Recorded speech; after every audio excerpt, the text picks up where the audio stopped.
AP మండలిలో విపక్ష నేత బొత్స సత్యనారాయణపై మంత్రి లోకేష్ విరుచుకుపడ్డారు. కూటమి నాయకులు మహిళలను అవమానిస్తున్నారంటూ బొత్స వ్యాఖ్యానించడంపై లోకేష్ ఆగ్రహం వ్యక్తం చేశారు. తన తల్లిని నిండు సభలో అవమానించినప్పుడు ఈ విషయం మీకు గుర్తుకు రాలేదా అని ఆయన ప్రశ్నించారు.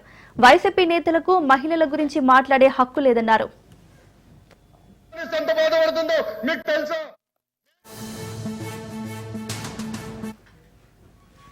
మహిళలపై కేసులు పెట్టారు కదా, అప్పుడు మీరేం చేస్తారని బొత్స సత్యనారాయణను మంత్రి లోకేష్ నిలదీశారు. ఒక తల్లి పడే ఆవేదన, బాధ తనకు తెలుసన్నారు. తల్లిని అవమానిస్తే ఆ బాధ ఏంటో తాను ప్రత్యక్షంగా చూశానన్నారు. తన తల్లిని అవమానిస్తే ఆమె కోలుకోవడానికి 2 నెలలు పట్టిందని చెప్పారు. తల్లిని అవమానించిన వాళ్లు ఇవాళ గౌరవం గురించి మాట్లాడుతున్నారని మండిపడ్డారు. ఇప్పటికీ వైసీపీ నేతలు మహిళలను దారుణంగా అవమానిస్తున్నారన్నారు. వైసీపీ నేతలకు మహిళల గౌరవం గురించి మాట్లాడే హక్కు లేదని స్పష్టం చేశారు.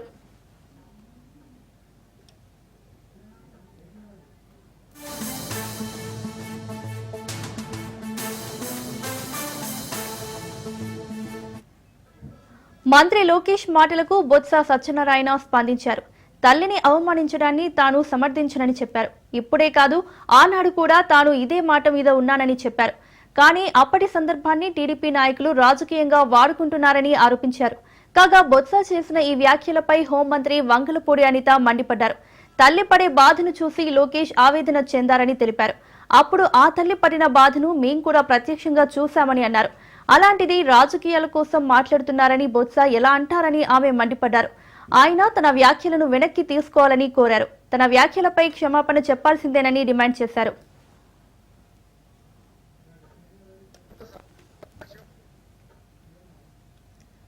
జరుగుతున్న చర్చ ఏంటంటే, ఏదైతే మంత్రి గారు ఆవేశంగా ఏ సందర్భంలో కానీ ఆ పీక్కుంటారనే మాట రికార్డులో తొలగించాలి. ఆయన గారు చెడ్డపేరు ఆయన జీవితంలో మచ్చ రైతు ఓందాగా చెప్తే ఆయన తాలూకు అమలతను నిలబడతారు. లేకపోతే ఆయన జీవితంలో మచ్చ ప్రజలు తెలుస్తారు. రేపు మాకు అభ్యంతరమే. కానీ ఇలాంటి పరుష పదాలు మహిళా సభ్యుల మీద అలాంటి పరుష పదాలని వాడటం అనేది సంబంధిస్తుంది. మీరు మంత్రిగా ఉన్నప్పుడు శాసనసభ సాక్షిగా మా అమ్మను అవమానించినప్పుడు మీరు ఏం చేశారు సార్? మా తల్లిని అవమానించినప్పుడు ఏం చేశారు అంటున్నా? మీరు మారుతారా? మహిళల గురించి మీరు మారుతారా? నేను కళ్యాణి గౌరవం అన్నాను. నాకు ఆ మహిళలు గౌరవిస్తాను. మా అమ్మ నాకు నేర్పించింది సార్. మీ నాయకుడికి నేర్పించలేదేమో. అరే మీకేం తెలుసా? అట్లా మారుతా లూజ్గా ఏం మారుతున్నారో తెలుసా మీకు? ఒక తల్లిని అవమానిస్తే ఎంత బాధపడుతుందో మీకు తెలుసా? నేను చూశాను 3 నెలలు 100 రోజుల బాధ నేను చూశాను. మాట్లాడచ్చు మీ తల్లి గురించి మాట్లాడతారా? ఈరోజు ఇదే మీకు నేర్పించింది మీ ఇంట్లో. ఈ రోజు కూడా మీ కార్యకర్తలు ఏం చేస్తున్నారండి? మా మహిళలు వ్యతిరేకంగా పోస్టులు పెడతారా? మా మహిళలకి ఇచ్చి వచ్చే విధంగా పోస్టు పెడతారా? పొరపాటున మా ఒక్క కార్యకర్త భారతిరెడ్డి గారి వ్యతిరేకంగా పోస్టు పెడితే జైలుకు పంపించిన ఘనత తెలుగుదేశం పార్టీది. వారు వచ్చి వాళ్ళ తల్లి గారిని మాట్లాడిన మాటల్ని ఎవరు కూడా సభ్యసమాజం ఎవరు కూడా అంగీకరించరు. దాన్ని సమర్థించే సమస్య లేదు. ఇప్పుడే కాదు, ఆ రోజు కూడా చెప్పాం, మళ్ళీ చెప్తున్నాం. ఏ తల్లిదైనా సరే ఎవరు నిందించినా దాన్ని సమర్థించే సమస్య లేదు, ఆమోదించే సమస్య లేదు. అంత మనుషులు కాదు మేము. 15 సార్లు ఆ మాటలు చెప్పుకొని అనవసరంగా ఆ తల్లిని కించపరచడం భావ్యం కాదని నేను సభాముఖంగా చెప్తున్నాను. 10 సార్లు చెప్తున్నాను. దయచేసి దీని ఇంతతో వెలిగించుకోండి. ఆ మాటలను వచ్చి మీరు 10 సార్లు తీసుకొచ్చి దాన్ని రాజకీయాల కోసం ఆలోచించి డిస్కస్ చేయడం అనేది సంబంధించి కాదు. మీ ద్వారా నేను నమస్కరిస్తాను. ఇప్పుడు ఏదైతే ఎల్ఓపి గారు అన్నారో ఆ మాట విత్డ్రా చేసుకోవాలి. ఒక తల్లిని నిండు సభల్లో అవమానిస్తే కొడుకు ఆవేదన అలాగే ఉంటది. ఆ తల్లి బాధ ఎలా ఉంటుందో మేము కూడా చూసాము, మేము కూడా పోరాటాలు చేసాము. అలాంటి విషయాన్ని రాజకీయంగా వాడుకుంటున్నారు అన్న పదాన్ని ఏదైతే ఉపయోగించారో ఎల్ఓపి గారు, దాన్ని ఈ రోజు మహిళలను అవమానించినట్టే. దయచేసి దాన్ని విత్డ్రా చేసుకోమని చెప్పండి. విత్డ్రా చేసుకోమనండి. ఏ తల్లి మేము ఒకటే సార్ అధ్యక్ష, మేము ఒకటి చెప్తున్నాం, వాళ్ళ నాయకుడు మళ్ళీ రాజకీయం గురించో ఆస్తుల గురించో తల్లిని చెల్లిని వాడుకునే పరిస్థితులు లేవు, పద్ధతులు లేవు మా దగ్గర. బయటికి గెంటే పరిస్థితులు లేదు. ఒక కొడుకు ఆవేదన అధ్యక్ష, అది దాన్ని రాజకీయంగా వాడుకుంటున్నారు అన్నవేంటి అధ్యక్ష? ఆయన రాజకీయంగా వాడుకుంటామని అన్నవేంటి? ముందు క్షమాపణ చెప్పానండి, ముందు విత్డ్రా చేసుకోమనండి. రాజకీయంగా మేము ఎందుకు వాడుకుంటాం అధ్యక్ష? వాళ్ళు మాట్లాడారు మహిళలను అవమానించారని. ఏ మహిళ అవమానించారు లోకేష్ గారు? మళ్ళీ మళ్ళీ చెప్తున్నాం, ఆ వారు మాట్లాడిన మాటలు, నేను మాట్లాడిన మాటలు రికార్డుని వారిని చూసుకోమనండి. నేను మాట్లాడిన మాటలు కూడా ఆయనే చూసుకోమనండి. ఏవి తప్పు అనుకుంటారో, ఏ సంబంధం అనుకుంటారో అది వారికే నేను విడిచిపెడతాను. ఏ ఉంచాలో రికార్డులో, ఏవి తొలగించాలా, ఏవి వారికే ఇస్తున్నాను. నేను మాట్లాడిన మాటలు కానీ నేను ఎవరైనా ఆపాదిస్తే నేను తప్పకుండా దాన్ని రికార్డ్ చేసుకుంటాను. నాకే అభ్యంతరం లేదు. మీరు ఎంతసేపు మాట్లాడినా ఎవరు కూడా ఏ సభ్యులు కూడా మనకంటే మీ ఎందుకు తెలుసుకుందాం, ఏం మాట్లాడతారా, ఏం చేస్తారా, ఏం మాట్లాడతారా అని ఉన్నాము. మా సభ్యులు మాట్లాడుతున్నప్పుడు మరి అవకాశం ఇవ్వాలి కదా అధ్యక్ష. మేము అడుగుతుంది మాట్లాడినప్పుడు వచ్చి మాట తోడలేదు, దయచేసి ఆ మాట వచ్చి విత్డ్రా చేసుకోండి. కానీ అధ్యక్ష, కానీ సభ అనేప్పుడు ఉందాగా ఉండాలి, సభలో ఉందాగా వెళ్ళాలి. ఇది పెద్దల సభ కాబట్టి భాష మీద పట్టు ఉండాలి. దయచేసి ఆలోచన కోసం అది రికార్డు చూసుకుంటే మీరు డిసైడ్ చేయండి. ఆదివాసీల సంక్షేమం కోసం తమ ప్రభుత్వం కృషి చేస్తోందని సీఎం రేవంత్ రెడ్డి తెలిపారు. ములుగు జిల్లా మేడారం, సమ్మక్క సారలమ్మ అమ్మవార్ల గద్దెలను దర్శించుకున్న అనంతరం ఆలయ అభివృద్ధి పనులపై అధికారులతో సమీక్షించారు. ఆలయ అభివృద్ధి బాధ్యతతో కూడిన భావోద్వేగమన్నారు. ఈ పనులతో మంత్రి సీతక్కతో పాటు తన జన్మ ధన్యమైనట్లేనన్నారు. కుంభమేళాకు 1000 కోట్లు ఇస్తున్న కేంద్రం ఆదివాసీల కుంభమేళా, మేడారం జాతరకు మాత్రం ఎందుకు నిధులు ఇవ్వడం లేదని ప్రశ్నించారు. ఈ జాతరకు జాతీయ హోదా గుర్తింపు ఇవ్వాలని, ఈ మేరకు నిధులు మంజూరు చేయాలని కేంద్ర ప్రభుత్వాన్ని డిమాండ్ చేశారు.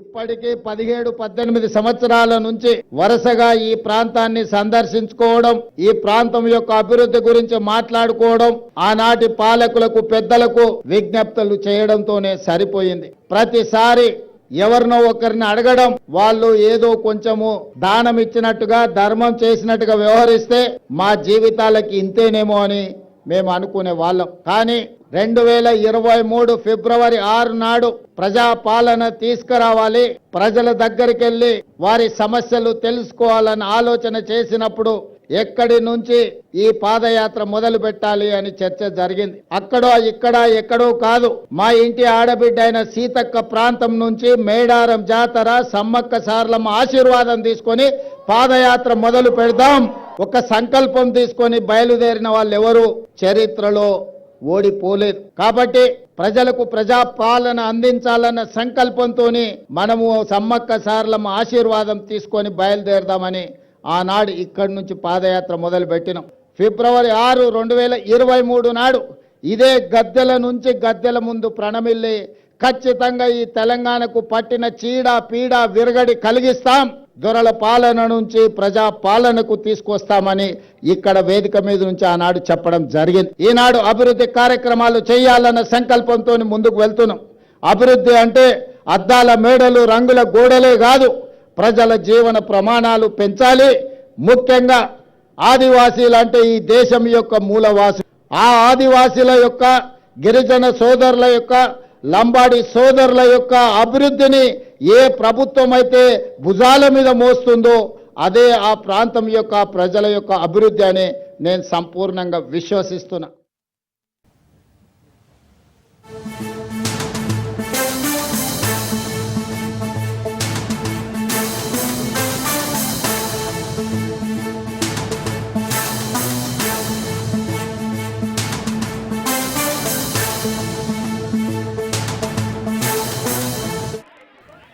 నల్గొండ జిల్లా పెద్ద ఊరిలో పోలీసు అత్యుత్సాహం ప్రదర్శించారు.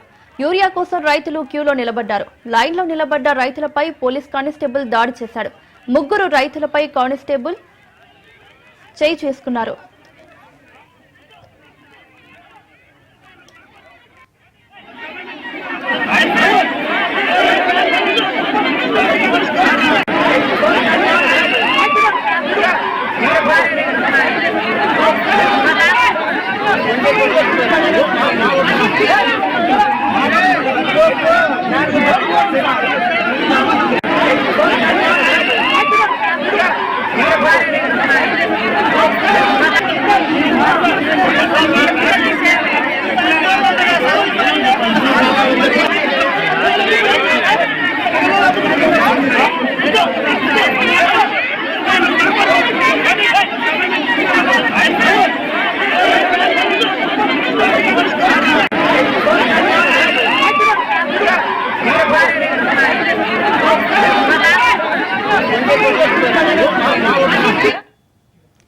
నల్గొండ జిల్లా పెద్ద ఊరిలో పోలీస్ అత్యుత్సాహం ప్రదర్శించారు. యూరియా కోసం రైతులు క్యూలో నిలబడ్డారు.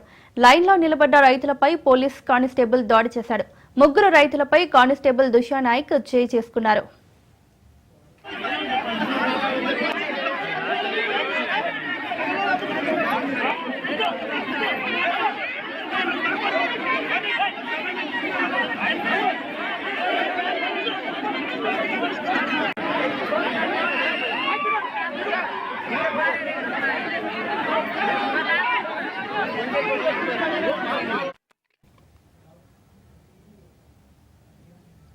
నల్గొండ జిల్లా పెద్ద ఊరిలో పోలీస్ అత్యుత్సాహం ప్రదర్శించారు. యూరియా కోసం రైతులు క్యూలో నిలబడ్డారు. లైన్లో నిలబడ్డ రైతులపై పోలీస్ కానిస్టేబుల్ దాడి చేశాడు. 3 రైతులపై కానిస్టేబుల్ దుష్యా నాయక్ చేయి చేసుకున్నారు. ఇక ఇదే అంశానికి సంబంధించి మరింత సమాచారం మా రిపోర్టర్ పుల్లారావు అందిస్తారు. పుల్లారావు, చెప్పండి. ఒకవైపు అన్నరాపల్లి యూరియా కోసం కష్టాలు పడుతుంటే ఈ రోజు నల్గొండ జిల్లా పెదవూరాపల్లిలో పోలీస్ కానిస్టేబుల్ అంటే దుష్యా నాయక్ ఎవరికైనా తీరు మాత్రం సర్వత్రా విమర్శలకు దారితీసిన పరిస్థితి నెలకొంది. ఉదయం నుండి కూడా రైతులు అనేవారు యూరియా కోసమని ఆ పెదవూరులో ఉన్నటువంటి ఆ యొక్క యూరియా షాప్ నిలుచోవడం జరిగింది. సో అదే సమయంలో ఉదయం నుండి కూడా వాళ్ళు ఒక లైన్ గా ఒక క్యూలో నిలబడేసి ఆ బాధ తీసుకున్న పరిస్థితి ఉంది. కాకపోతే ఉదయం నుండి కూడా యూరియా అనేది లేకపోవడం వల్ల రైతులు అనేవారు ఎక్కువసేపు కూడా నిలబడలేని పరిస్థితిలో కొద్దిగా రైతులు ఒకరి నుండి ఒకరి పక్కకు రావడం ఇటువంటి పరిస్థితి నేపథ్యం ఉంది. ఇదే సమయంలో అక్కడ విధులు నిర్వర్తిస్తున్నటువంటి దుష్యా నాయక్ మాత్రము ఆ రైతుల పట్ల చాలా అమానయంగా కూడా ప్రవర్తించిన పరిస్థితి చెప్పవచ్చు. ముఖ్యంగా రైతులపై 3 రైతులపై కూడా అతను చేసుకున్న నేపథ్యం అయితే ఉంది. ఈ విషయాన్ని మాత్రము అన్నదాతంతో పాటు అనేక మంది కూడా పూర్తిగా వ్యతిరేకిస్తున్న నేపథ్యం అయితే ఉందని చెప్పవచ్చు. ముఖ్యంగా కానిస్టేబుల్ యొక్క చర్యను మాత్రం తీవ్రంగా తప్పుపడుతున్నారు. ఎందుకంటే మీ ఇప్పటివరకు కూడా యూరియా కోసం అని చెప్పి అనేక రాత్రులు ఎదురు చూసాము, అనేక రోజులు ఎదురు చూసుకుంటూ పోయాము. ఈ రోజు వస్తుంది, రేపు వస్తుంది అని చెప్పేసి అనేక రకాలుగా చెప్పుకుంటూ పోతున్నారు తప్ప మాత్రం యూరియా లభ్యం కాని పరిస్థితి. సో ఈ రోజు పెదవూరుకు సంబంధించి సొసైటీ దగ్గరికి యూరియా వస్తుందని చెప్పేసి తెలిసి ఉదయం నుండి వచ్చి ఇక్కడికి బార్లు తీరాము. కాకపోతే ఆ యూరియా అనేది సప్లై చేయకపోవడం వల్ల అంటే మధ్యాహ్నం వరకు వెయిట్ చేసినప్పటికీ కూడా యూరియా అనేది సప్లై కాలేదు. అదేవిధంగా వచ్చినటువంటి యూరియా కూడా చాలా తక్కువ మొత్తంలో ఉండే వరకు తమ వరకు వస్తుందా రాదా అనే ఉద్దేశంతో మాత్రము రైతులు ఒక ఆందోళన పడుతున్న సమయంలో ఈ విధంగా కానిస్టేబుల్ వాళ్ళపై చేయి చేసుకోవడం మాత్రం సర్వత్రా పూర్తి స్థాయి విమర్శకు సాధిస్తుందని చెప్పచ్చు. ఈ విధంగా వ్యవహరిస్తున్నటువంటి కానిస్టేబుల్ చర్యలు తీసుకోవాలని చెప్పేసి కూడా రైతు సంఘాల నాయకులు డిమాండ్ చేస్తున్న నేపథ్యం అయితే కనబడుతుంది. ముఖ్యంగా రైతులు ఈ విధంగా కష్టపడుతుంటే ఇంకా వారికి సంబంధించేసి ఇంకేమైనా కావాల్సిన సదుపాయాలు కల్పించాల్సి పోయి వారి మీదే చేంజ్ చేసుకుంటూ వారి అవమానపరిచే విధంగా చేయడం మాత్రము ఏ మాత్రం కూడా ప్రయత్నం కాదని చెప్పేసి కూడా మొత్తం రైతు సంఘాల నాయకులు అదేవిధంగా చాలా మంది వ్యక్తులు కూడా భావాలను వ్యక్తం చేస్తారు. సో ఈ విధంగా ప్రవర్తించినటువంటి విషయాలపై తప్పనిసరిగా చర్య తీసుకోవాలని చెప్పేసి కూడా వాళ్ళు డిమాండ్ చేస్తున్న నేపథ్యం అయితే ఉంది. Mounika. Right Pullarao, thank you.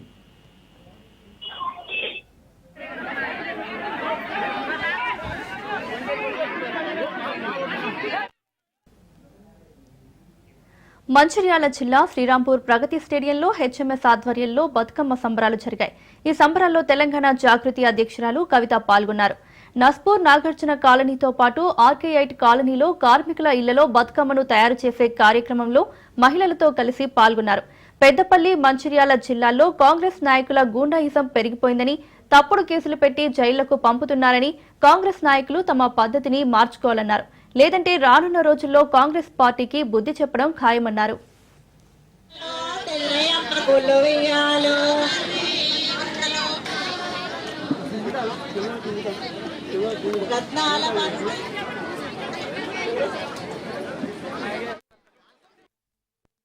Singareni సంస్థ నుండి ప్రభుత్వం దాదాపు 42,000 కోట్ల అప్పు తీసుకున్నది. ఒకప్పుడు బెనిఫిట్ లో ఉన్నటువంటి సింగరేణి దగ్గర నుంచి ప్రభుత్వం బకాయిలు పెట్టింది. అంటే ఆల్రెడీ సింగరేణి పాకెట్ లో 42-43,000 కోట్లు ప్రభుత్వం నుంచి రావాల్సినవి ఉన్నాయి. ఇది ఉండంగా ఇక్కడ ఉన్నటువంటి కొత్త బాయిలు తెరిచి ఇక్కడ ఉన్నటువంటి వాళ్లకు కొత్తగా ఉద్యోగాలు ఇవ్వాల్సింది పోయి కాంగ్రెస్ ప్రభుత్వం వచ్చిన తర్వాత ఎక్కడనో కర్ణాటకలో పోయి బంగారం గని కొన్నారు, ఇంకెక్కడనో పోయి రాగి గని కొన్నారు. ఇంకా ఎంత సిగ్గుచేటంటే ఆ కొన్నటువంటి గనుల కట్ట చేయడానికి వీళ్ళ దగ్గర డబ్బులు లేవట. అందుకని ఎల్ఐసికి పోయి మళ్ళీ 3,000 కోట్లు అప్పడుగుతా ఉన్నారు. సింగరేణిలో రాజకీయ జోక్యం ఉండకూడదు, చిన్న ప్రకటనతోనే అయిపోవాలి. దానికి ఆయన ఇచ్చిన స్పీచ్ ఏంటి, ఆయన మాట్లాడిన మాట ఏంది, నిన్న చూస్తుంటే సింగరేణి కార్మికులకు కడుపు రగిలిపోతుందని చెప్తున్నారు ఒక్కొక్కరు. ఇటువంటి రాజకీయ జోక్యాన్ని సహించేది లేదు. సింగరేణి కార్మికుల చెమటతోని ఇవాళ తెలంగాణ మొత్తంలో ప్రతి ఇంట్లో బుగ్గ వెలుగుతుంది, ప్రతి ఇంట్లో ఫ్యాన్ వెలుగుతుంది. ఆ విషయం మర్చిపోవద్దు. గని కార్మికులను కాపాడుకుంటేనే, గనులను కాపాడుకుంటేనే భవిష్యత్తు ఉంటుందనే విషయాన్ని గుర్తు చేసుకోవాలి. దాంతో పాటు మరి ఇక్కడ పెద్దపల్లి, మంచిర్యాల జిల్లాలో చూస్తున్నాం మనం, మొత్తం ఆడికెళ్ళి ఇడదాకా కాంగ్రెస్ నాయకులు గెలిచి కూర్చున్నారు. పోనీ ఏమైనా మంచి పనులు చేస్తారా అంటే టోటల్ గుండాయిజం, మొత్తం అందరిని కొట్టించుడు, జైల్లో పెట్టుడు, పోలీసులకు పట్టించుడు. మీరు కాంగ్రెస్ రాజ్యం నడుస్తుందా, పోలీసుల రాజ్యం నడుస్తుందా అర్థం కాని పరిస్థితి ఉన్నది. దాన్ని తగ్గించుకోండి దయచేసి. తెలంగాణ ప్రజలు కొన్ని రోజులు సైలెంట్గా ఉంటారు, ఎందుకంటే చూస్తారు, గమనిస్తారు ఎవరేం చేస్తున్నారని. కానీ ఎల్లకాలం సైలెంట్ గా ఉండరు. మళ్ళా అవకాశం వచ్చినప్పుడు ఇట్లనే మీరు దౌర్జన్యాలు చేస్తే మళ్ళీ మిమ్మల్ని ప్రతిపక్షంలో కూర్చోబెడతారు తప్ప.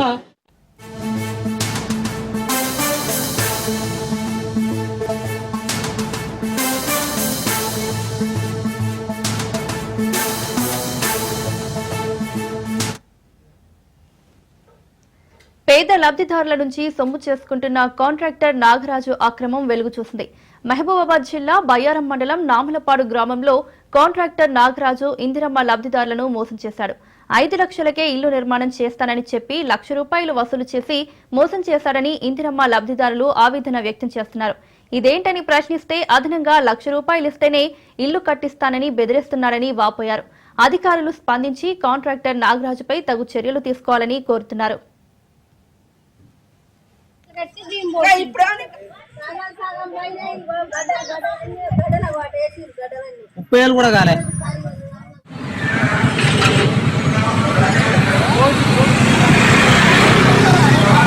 ఏదన్నా న్యాయం చేయన్నా, మాకు న్యాయం చేసి మాకు ఇల్లు కట్టించేటట్టు చేయండి అన్న. మాకు అంత కట్టనాన్ని బాగా దురుసుగా మాట్లాడుతాండు. మధ్యవర్తి ఉంటే మా మీద నమ్మకం పోయిందంటాడు. మాకు కూడా కాలేదు, లక్ష తెంగిండు. మళ్ళీ షాప్ లెవెల్ వచ్చింది, 5 లక్షలు తెంగిండు. వేసుపట్టం కట్టినప్పుడు 2 వర్షాలు కట్టినా కూడా ఈ పంక మట్టి ఉన్నా కూడా మొత్తం తోయమంటే అంత కూర్చొని తోసిరు. వీళ్ళే ఇల్లు కట్టించుకునేటోళ్ళు. అంటే ఎందుకు తోస్తాను అంటే ఆయన తోసి. పేద లబ్ధిదారుల నుంచి సొమ్ము చేసుకుంటున్న కాంట్రాక్టర్ నాగరాజు అక్రమం వెలుగు చూసింది. మహబూబాబాద్ జిల్లా బయ్యారం మండలం నామలపాడు గ్రామంలో కాంట్రాక్టర్ నాగరాజు ఇందిరమ్మ లబ్ధిదారులను మోసం చేశాడు. 5 లక్షలకే ఇల్లు నిర్మాణం చేస్తానని చెప్పి ₹1,00,000 వసూలు చేసి మోసం చేశాడని ఇందిరమ్మ లబ్ధిదారులు ఆవేదన వ్యక్తం చేస్తున్నారు. ఇదేంటని ప్రశ్నిస్తే అదనంగా ₹1,00,000 ఇస్తేనే ఇల్లు కట్టిస్తానని బెదిరిస్తున్నారని వాపోయారు.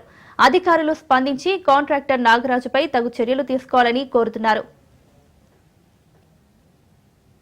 ఉన్నాడు 2 లక్షలు చేసుకున్నాడు. మళ్ళీ ఏమో మాకు డబ్బులు పడతాయని మమ్మల్ని అంటున్నారు. మేము పేదోళ్ళం సారు, ఇక పేదోళ్ళకి ఇలాగ అడుగుతున్నారు. మాకు న్యాయం చేయండి. ఇగో ఈ ప్రకారం గోడలు చూస్తేనేమో ఊగేటట్టు ఉన్నాయి, అవి పడిపోయేటట్టు ఉన్నాయి, కోతులు ఏమో బాగా దూకుతున్నాయి. ఇక ఇంతవరకు కట్టాడు, ఇక చేయి లేపేసినట్టు లేపేస్తాడు. మాకు స్టాప్ పోయిందంటే పోతలేదు, నాకు తిరిగి ఇవ్వండి డబ్బులు అని చెప్తున్నాడు సారు. ఇది ఒక న్యాయం చేయండి సారు. మేము పేదోళ్ళం, మాకేం లేదు, రెక్కల మీద బతికేది మేము. మా బాగా పడిపోయేటట్టు మట్టి వేసి కట్టిండు మాకు. ఇట్లాంటి పరిస్థితుల్లో చేసాడు. మాకు వాగులు వస్తే అవి కొట్టుకుంటూ పోతున్నాయి వానలు వచ్చినప్పుడు. సార్ ఇది ఒకటి న్యాయం చేయండి మాకు. ఆయన చేత కట్టిస్తారో ఏం చేస్తారో చూడండి సార్. మాకు బయ్యారం మండలం నామలపాడు గ్రామం, మాకు ఇందిరమ్మ ఇల్లు వచ్చింది. కాంట్రాక్ట్ ఒక ఆయన వచ్చి కట్టమంటే సరే 5 లక్షలు తీసుకొని కట్టమన్నాం. ఇప్పుడు ₹1,00,000 పడ్డాక 3 నెలలు అవుతుంది. డబ్బులు పడి ఇల్లు కట్టమంటే కట్టను, నేను మీరే ఎక్స్ట్రా డబ్బులు ఇవ్వాలి, అప్పుడు కడతా, అంతసేపు దాకా నేను కట్టను అని అంటాడు. మీ దిక్కున్న చోట మీరు మేస్త్రిని పిలిపించుకుంటారా, ఈయన పిలిపించుకుంటారా, పెద్ద మనుషులను పిలిపించుకుంటారా, మీరు ఎవరు పిలిపించుకుంటారో నాకు అవసరం లేదు. మీరు కేసు పెట్టుకుంటారా, ఏం పెట్టుకుంటారో, నేను మీ ఇష్టం వచ్చినప్పుడు ఇల్లు కట్టను అంటాడు. మీరు ఏదైనా చెప్పుకోండి, నేనైతే ఇప్పుడు కట్టను ఇల్లు అని అంటాడు. గోడకు బెడ్కు సెంటు కాదని అన్నాడు. అంటే మేము ₹1,00,000 ఇచ్చిన ఏమంటే మేము కడతాడని నమ్మించినా కూడా మాకు మస్తు ఇబ్బంది పెడతాడు. ఇంటికి వచ్చి ఎట్లా పడతాంటే అనుకుంటా మీ ఫోన్ చేస్తేనో ఏమన్నా అంటే మీ ఇష్టమేనమ్మా, మా ఇష్టం ఇది, నీ డబ్బులు అమ్మా, నా డబ్బులు ఇయ్యి, నువ్వేం చేస్తావమ్మా చేసుకోపో అని అన్నాడు. కలియుగంలో భక్తులను రక్షించేందుకు సాక్షాత్తు శ్రీనివాసుడే వైకుంఠాన్ని వదిలి భూలోకంలో 7 కొండల్లో కొలువయ్యున్న క్షేత్రం తిరుమల. ఈ క్షేత్రం ప్రపంచవ్యాప్తంగా ప్రసిద్ధి చెందింది. ఇంతటి పుణ్యస్థలంలో స్వయం వ్యక్తమై ఆవిర్భవించిన స్వామి శ్రీ వెంకటేశ్వరుడు. బ్రహ్మదేవుడే ఆ స్వామివారికి నిర్వహించే ఉత్సవాలు కాబట్టి అత్యంత వైభవంగా టీటీడీ బ్రహ్మోత్సవాలను టీటీడీ నిర్వహిస్తూ వస్తోంది. వివిధ వాహనాలపై శ్రీ వెంకటేశ్వరుడు తిరువీధుల్లో ఊరేగుతూ భక్తులకు అనుగ్రహం అందిస్తారు. స్వామివారి వాహన విశిష్టతను రాజ్ న్యూస్ తో పంచుకున్నారు శ్రీవారి ఆలయ ప్రధాన అర్చకులు వేణుగోపాల్ దీక్షితులు. శ్రీవారి బ్రహ్మోత్సవాల్లో ఆ దేవదేవుడిని దర్శిస్తే చాలు సుఖ సంతోషాలు ఉంటాయంటున్నారు వేణుగోపాల్ దీక్షితులతో మా తిరుమల ప్రతినిధి Suresh face to face. Tirumala Sri Venkateswara Swamy వారికి రేపటి నుంచి 9 రోజుల పాటు బ్రహ్మాండంగా బ్రహ్మోత్సవాలు నిర్వహించాలని తిరుమల తిరుపతి దేవస్థానం అన్ని రకాల ఏర్పాటు చేసింది. అయితే ఈ 9 రోజుల పాటు జరిగే ఎన్ని రకాల వాహన సేవలు ఉంటాయి, ఆ వాహనాన్ని చూస్తే ఎటువంటి ఫలితం లభిస్తుంది, అసలు వాహన సేవలో ఊరేగింపు సమయం చూస్తే ఎటువంటి ఫలితం లభిస్తుంది అంశంపై మనతో మాట్లాడేందుకు శ్రీవారి ఆలయ ప్రధాన అర్చకులు వేణుగోపాల్ దీక్షితున్నారు. స్వామి నమస్కారం. స్వామి, తిరుమల క్షేత్ర ప్రాసెస్ ప్రకారం కావచ్చు 7 కొండలు ఆదిశేషం నిలయంగా వెలిసింది కాబట్టి 16 రకాల వాహన సేవలు తిరుగుతాయని ఉంటారు. మొదటి నుంచి 9 రోజుల పాటు ఇన్ని రకాల వాహన సేవలు ఊరేగించబోతారు. ఆ రకంగా చూసి ఎటువంటి శుభఫలితం లభిస్తుంది. ఓం నమో వెంకటేశాయ. తిరుమల శ్రీవారాలయంలో అత్యంత వైభవంగా బ్రహ్మోత్సవాలు ప్రతి ఏటా కన్యామాసం శ్రవణ నక్షత్రం అవబృతోత్సవంగా నిర్ణయించి 9 రోజుల పాటు నవాహ్నికంగా వైకానస భగవత్ శాస్త్రోక్తమైన విధానంలో సకల దేవతల్ని ఈ బ్రహ్మోత్సవాలకు ఆహ్వానించి అత్యంత వైభవంగా ఆగమోక్తంగా ఈ బ్రహ్మోత్సవాలు నిర్వహించడానికి అన్ని ఏర్పాట్లు పూర్తవుతున్నాయి. ముఖ్యంగా చతుర్ముఖ బ్రహ్మదేవుల వారే ఈ బ్రహ్మోత్సవాలు తిరుమల క్షేత్రంలో స్వామివారు ఆవిర్భవించినప్పుడు ప్రారంభించారని చెప్పి పురాణాల ద్వారా తెలుస్తూ ఉన్నది. 9 రోజుల పాటు జరిగే ఈ బ్రహ్మోత్సవాల్లో స్వామివారు విశేషమైన సన్నిధిలో మూలవర్లకి వజ్రాభరణాల అలంకరణతో దర్శనమిస్తారు. అనంతరం స్వామివారి యొక్క వాహన సేవల్లో ప్రత్యేకమైన రత్నాభరణాలు, విశేషమైన ఆభరణాలంతా కూడా భక్తులు సమర్పించినవి స్వామివారి మలయప్ప స్వామివారి ఉత్సవమూర్తులకు అలంకరణ చేయడం జరుగుతుంది. ఆ రోజు ధ్వజారోహణ కార్యక్రమాలు పూర్తయిన తర్వాత గౌరవనీయ ముఖ్యమంత్రి వర్యులు రాష్ట్ర ప్రభుత్వం తరఫున పట్టు వస్త్రాలని స్వామివారికి శ్రీ నారా చంద్రబాబు నాయుడు గారు వచ్చి సమర్పించడం జరుగుతుంది. ఈ పెద్ద శేష వాహన సేవ మొదటి వాహన సేవగా జరుగుతుంది. రెండో రోజు ఉదయం చిన్న శేష వాహనం పైన శ్రీ మలయప్ప స్వామివారికి అత్యంత వైభవంగా కృష్ణావతార ఘట్టాల అలంకరణతోటి చిన్న శేష వాహన సేవ నిర్వహించడం జరుగుతుంది. ఈ చిన్న శేష వాహనం కూడా 5 తలలతో ఉంటుంది. పంచేంద్రియాలకి 5 తలలు ప్రతీకగా ఉంటుంది. పంచేంద్రియాలని మనం అదుపులో పెట్టుకొని స్వామివారి శరణాగతి పొందితే సమస్తమైన మోక్షాన్ని ప్రసాదిస్తామన్న దిశగా మనకి చిన్నశేష వాహనం ద్వారా ఆగతమవుతుంది. అనంతరం ఆ రోజు రాత్రి హంస వాహన సేవను వైభవంగా నిర్వహిస్తారు. హంస ప్రత్యేకంగా బ్రహ్మదేవునికి వాహనంగా ఉంటుంది. హంస పైన జ్ఞానప్రదాతగా శ్రీ మలయప్ప స్వామివారికి వీణాపాణిధారి సరస్వతీదేవి అలంకారంలో స్వామివారిని మనం దర్శించుకోవచ్చు. ఇక సింహవాహనం పైన 3వ రోజు ఉదయం వైభవంగా యోగ నరసింహస్వామి అవతారం, అంటే కృతయుగంలో నరసింహస్వామి అవతారంలో శ్రీ మహావిష్ణువు వచ్చి ప్రహ్లాదుని రక్షించడానికి మానవ స్వరూపము జంతు స్వరూపము కలిసిన ఒక నరసింహస్వామి అవతారంగా వచ్చి భక్తుల్ని రక్షిస్తారు. కాబట్టి ఆ యొక్క ప్రతీకగా అందులోనూ మనకు తిరుమల శ్రీవారాలయంలో యోగ నరసింహస్వామి వారి ఆలయం కూడా ఉంది ఈశాన్యం వైపున. ఆ యోగ నరసింహస్వామి యొక్క ప్రత్యేకమైన అలంకరణలో ఈ సింహవాహనం పైన స్వామివారు 4 తిరువీధుల్లో యోగ నరసింహస్వామి అవతారంలో దర్శనాన్ని ఇస్తారు. ఆ రోజు రాత్రి ముత్యాల పందిరి పైన శ్రీ మలయప్ప స్వామివారికి అత్యంత వైభవంగా కృష్ణావతార ఘట్టాలతో అలంకరణ గావించి వీధోత్సవం జరుగుతుంది.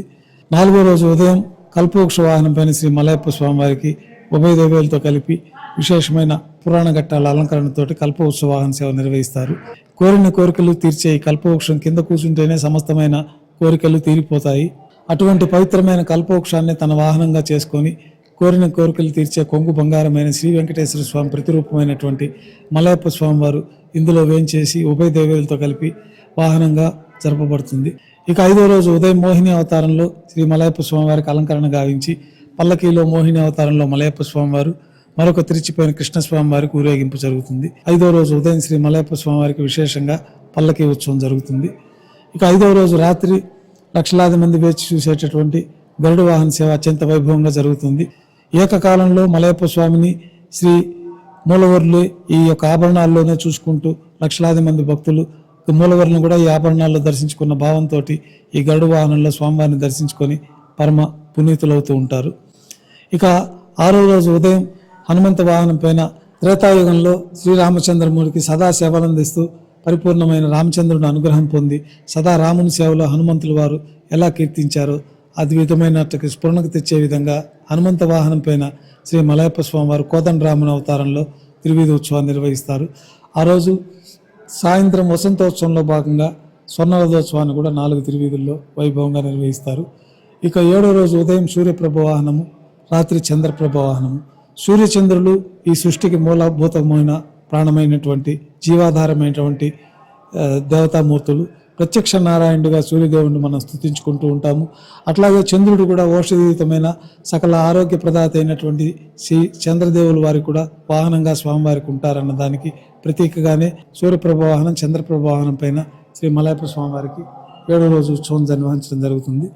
ఇక 8వ రోజు ఉదయం మహారథోత్సవాన్ని సుముహూర్తంలో రథారోహణ గావించి 4 తిరువీధుల్లో అత్యంత వైభవంగా ఈ రథోత్సవాన్ని నిర్వహిస్తారు. రథంలో స్వామివారిని దర్శించుకున్న వారికి పునర్జన్మ ఉండదని చెప్పి ఆగమ శాస్త్రాలు తెలియజేస్తున్నాయి. ఇక చివరి రోజు చక్రస్నాన మహోత్సవంలో భాగంగా ఉభయ దేవేలతో శ్రీ మలయప్ప స్వామివారికి వరాహస్వామివారి ముఖమండపంలో గోక్షీరము, గోదది, మధు, నారికేళోదకము, చందనోదకము, హరిద్రోదకము మొదలైన పవిత్రమైన ద్రవ్యాలతోటి, పంచసూక్త పఠనంతో, విశేషమైన ఉపచారాలతోటి చక్రతాళ్వారితో కలిపి వైభవంగా స్నపన తిరుమంజనాన్ని నిర్వహించి పుష్కరంలో ప్రత్యేకమైన వైదిక కార్యక్రమాలు పూర్తయిన తర్వాత చక్రస్నాన మహోత్సవాన్ని వైభవంగా నిర్వహించడం జరుగుతుంది.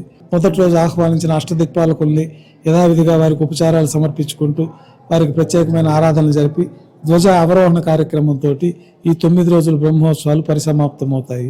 ఈ బ్రహ్మోత్సవాల్లో స్వామివారిని దర్శించుకున్న వారికి యజ్ఞయాగాదులు చేసిన ఫలితాలు కలుగుతాయి, సకల శుభాలు కలుగుతాయని చెప్పి ఆగమ శాస్త్రాలు తెలియజేస్తున్నాయి. స్వామి, ప్రతి ఏడాది కూడా శ్రీ వెంకటేశ్వర స్వామివారి బ్రహ్మోత్సవ వైభవం నిర్వహిస్తాం. ప్రతి వాహనం కూడా చాలా ప్రాశస్త్యం ఉంది.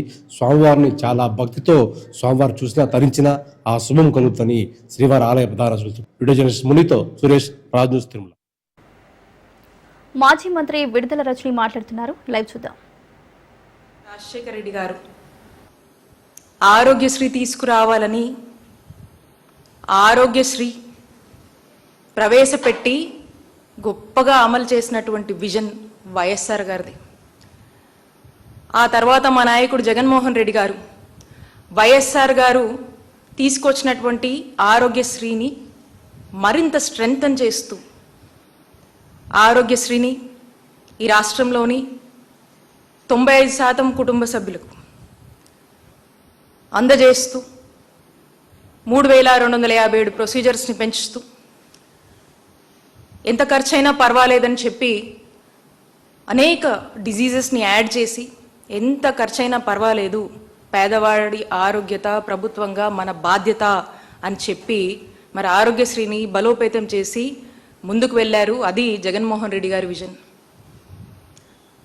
పేదవాడి ఇంటి దగ్గరికే గవర్నమెంట్ డాక్టర్ని పంపించి వైద్యం అందించాలనేటువంటి విజన్ జగన్మోహన్ రెడ్డి గారిది. ఫ్యామిలీ డాక్టర్ అనే పేరుతో ఈ కార్యక్రమాన్ని తీసుకువచ్చి గ్రామాన ఎక్కడికక్కడ వైద్య సేవలు అందించినటువంటి గొప్ప విజన్ జగన్మోహన్ రెడ్డి గారిది. 17 గవర్నమెంట్ మెడికల్ కాలేజ్ తీసుకురావాలి అనే విజన్ జగన్మోహన్ రెడ్డి గారిది. ఇలా గొప్ప గొప్ప revolutionary steps, reforms, revolutionary changes, అనేక కొత్త ఇనిషియేటివ్స్ తీసుకువచ్చి ఈ విజన్తో జగన్మోహన్ రెడ్డి గారు అడుగులు ముందుకు వేసి తమ 5 ఏళ్ల జగనన్న పాలనని ప్రజలకు అందించారు. ఇది విజన్ కమ్ ప్యాషన్ అంటారు దీన్ని. విజన్ ఒకటి ఉంటే సరిపోదు. ఏదో పేపర్ల మీదో, పీపీటీ ప్రెజెంటేషన్ల మీదో, లేకపోతే మాటల్లోనో వార్తల్లోనో విజన్ ఉంటే సరిపోదు. విజన్తో పాటు చెయ్యాలనేటువంటి తపన, ఒక ప్యాషన్, దానికి ప్యాషన్ తోడయి అది ఇంప్లిమెంట్ అవుతేనే విజన్కి అర్థం పర్థం ఉంటుంది. ఇలాంటి మాటలతో ఈరోజు చంద్రబాబు నాయుడు గారు ప్రసంగాన్ని ముగించారు. మనం చూసినట్టయితే ఇది చంద్రబాబు నాయుడు గారి ప్రెజెంటేషన్. సరే, ఏం చెప్తున్నారా అని ఆసక్తితో చూసాం. డెమోగ్రఫిక్ పర్స్పెక్టివ్స్ అని మొదలుపెట్టారు. ఇలా దీంట్లో ఏం మాట్లాడుతున్నారు? 2026లో పాపులేషన్ ఎలా ఉండబోతుంది, భారతదేశం ఎలా ఉండబోతుంది, 2030లో ఎలా ఉండబోతుంది, 2036లో ఎలా ఉండబోతుంది, 2047లో ఇండియా ఎలా ఉండబోతుంది, చైనా ఏమవబోతుంది, గ్లోబల్గా ఏమవబోతుంది, ఏమేం జరగబోతుంది, ఎంత పాపులేషన్స్ పెరుగుతున్నారు, ఏ ఏజ్ గ్రూప్కి ఏమవబోతుంది అని చెప్పేసి ఇక ఏవేవో గ్లోబల్ డెమోగ్రఫిక్స్తో ఇక ఇలాంటి మాటలతో మాట్లాడుతూ ఇక అలా వారి ప్రసంగాన్ని మొదలుపెట్టారు. ఇక ఇందులో మనం చూస్తే ఈ స్టాటిస్టిక్స్ అంతా కూడా గ్లోబల్ లెవెల్లో, నేషనల్ లెవెల్లో, గ్లోబల్ లెవెల్లో ఏదో వరల్డ్ పర్స్పెక్టివ్స్ మాట్లాడేస్తూ ఉన్నారు. ఈ రాష్ట్రం పరిస్థితి లేదా నేను ఎక్కడన్నా చూశాను, ఈ పీపీపీ అంటూ ఈ ప్రైవేటైజేషన్ ఆఫ్ మెడికల్ కాలేజ్ మీద ఏం మాట్లాడబోతున్నారని చూస్తూ ఉన్నాను. దాన్ని లీస్ట్ ప్రయారిటీ ఇచ్చి ఇదేం మా ప్రయారిటీ కాదు అన్నట్టుగా వారి విధానంలోనే వారు ఇక వారి యొక్క పెద్ద పెద్ద మాటలతో ముందుకు వెళ్ళారు. దీంట్లో కొన్ని హైలైట్స్ ఇచ్చారు. లైఫ్ ఎక్స్పెక్టెన్సీలో ఆంధ్రప్రదేశ్ 11వ ప్లేస్లో ఉందని, ఇమ్యునైజేషన్లో మనం 3rd ప్లేస్లో ఉన్నామని, ఐఎంఆర్ ఇన్ఫాంట్ మోర్టాలిటీ రేట్లు 11వ ప్లేస్లో ఉన్నాము, మ్యాటర్నిటీ మోర్టాలిటీ రేట్లో 2nd ప్లేస్లో ఉన్నామని. ఇవన్నీ ఒక రోజులో సాధ్యమవుతాయా? అలాగే ఇన్స్టిట్యూషనల్ డెలివరీస్లో మనం 4th ప్లేస్లో ఉన్నాము, పబ్లిక్ ఇన్స్టిట్యూషనల్ డెలివరీస్లో 26th ప్లేస్లో ఉన్నాము, ఎలక్ట్రానిక్ హెల్త్ రికార్డ్స్లో 1st ప్లేస్లో ఆంధ్రప్రదేశ్ ఉందని, అక్రిడేట్ ఇన్స్టిట్యూషన్స్ సంబంధించి 3rd ప్లేస్లో ఉన్నామని. ఇక్కడ మీరు అందరూ గమనిస్తే ఈ ర్యాంక్స్ అన్ని, and especially when comes to digitalisation of health records, electronic health records, Andhra Pradesh in Jaganna's governance, we are the pioneers in digitalization of health records. మనకు అనేక నేషనల్ అవార్డ్స్ వచ్చాయి జగనన్న హయాంలో. అనేక సార్లు ఏదైతే ఢిల్లీలో కొన్ని కాన్ఫరెన్సెస్ హెల్డ్ చేశారో మేము పార్టిసిపేట్ చేసినప్పుడు ఆంధ్రప్రదేశ్ రాష్ట్రాన్ని చూసి మిగతా రాష్ట్రాలు నేర్చుకోండి, ఏ విధంగా అడ్వాన్స్డ్గా ఉన్నారో. ప్రతి ఒక్క పేషెంట్ డేటాని ఏదన్నా అనారోగ్యంతో గనక హాస్పిటల్కి వస్తే అదంతా కూడా పేదవారి ఆరోగ్యం ప్రభుత్వ బాధ్యత అన్నారు విడుదల రచని. కేవీ బులెటిన్ అప్డేట్స్ చూస్తూనే ఉండండి రాజ్ న్యూస్.